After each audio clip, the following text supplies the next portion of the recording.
I mean, another K. Okay. After watching the Yale series of lectures contemplating suicide, I found myself thoroughly underwhelmed and disappointed by the sheer number of logical errors and oversights. Apart from the door analogy, I like that, even though it wasn't very comprehensive. Okay, well, first of all, I didn't hate them that much. Don't be a dick on it, yeah? Just try to find the positives. I won't list them because they are so numerous, but in essence, they always assume for something to be considered not worth living must be the most.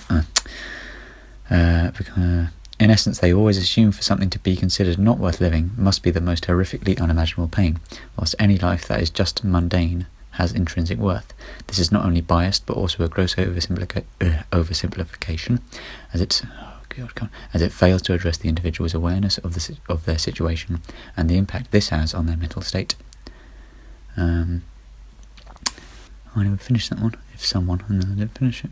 What a shame. I believe it is plausible for a person to exist who can justifiably defend their choice to live based on one sole idea. Take, for example, a woman who has had a life riddled with abuse. They are raped and fall pregnant, but choose to raise and love the child and devote their entire life to ensuring the child has the life the mother was denied herself. Of course, there are many reasons an individual would not behave in this way, and also this conjures up similar scenarios to those portrayed in Room. No matter what the rest of their life entails, provided they can provide for their child, they feel an overriding sense of duty and worth, which either counteracts the rest of their feelings or keeps them in check. Conversely, consider a person who understands that their subjective experience of the world is entirely dependent on the chemical balances in their brain, and subsequently becomes incapable of experiencing them for what they are. As soon as they arise, they are quashed by the understanding of their origin. For whatever reason, this one idea / piece of knowledge makes them incapable of experiencing the only thing that makes experience itself valuable. And seeing as subjective experience is the only thing that can ever truly be real, life becomes not worth living. To clarify, I'm not sure there can be a universal morality.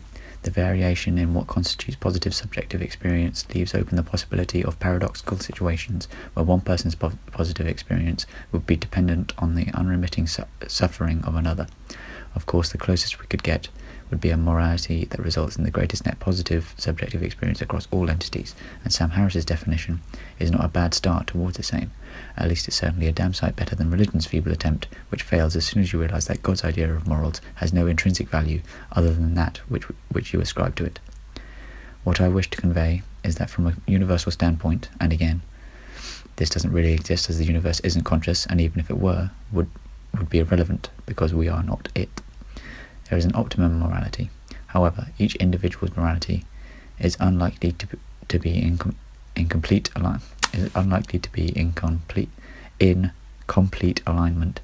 with this morality, and unless what will bring that individual the highest net positive experience throughout their lifetime is trying to enforce the proposed universal morality.